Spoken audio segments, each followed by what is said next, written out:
বনফুলের গল্প অমলা। অমলাকে আজ দেখতে আসবে। পাত্রের নাম অরুণ।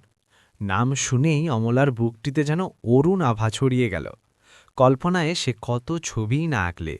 সুন্দর, সুশ্রী, যুবা, বলিষ্ঠা, মাথায় টেরি, গায়ে পাঞ্জাবি, সুন্দর সুপুরুষ।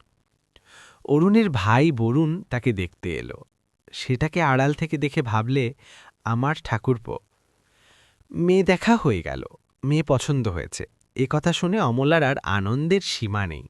সে রাত্রে স্বপ্নই দেখলে। বিয়ে কিন্তু হলো না, দরে বনল না। আবার কিছুদিন পরে অমলাকে দেখতে এলো। এবার পাত্র স্বয়ং, নাম হেমচন্দ্র। এবারও অমলা লুকিয়ে আড়াল থেকে দেখলে, বেশ শান্ত সুন্দর চেহারা, ধপধপে রং, কোকড়া চুল, সোনার চশমা, দিব্যি দেখতে। আবার অমলার মন ধীরে ধীরে এই নবীন আগন্তুকের দিকে এগিয়ে গেল।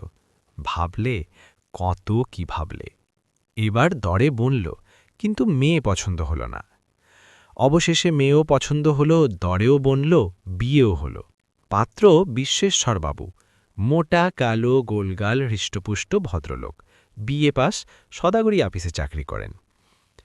অমলার সঙ্গে যখন তার শুভ দৃষ্টি হল, তখন কি জানি কেমন একটা মায়ায় অমলার সারা বুক ভরে গেল। এই শান্ত, শিষ্ট, নিরীহ স্বামী পেয়ে অমলা মুগ্ধ হল। অমলা সুখেই আছে।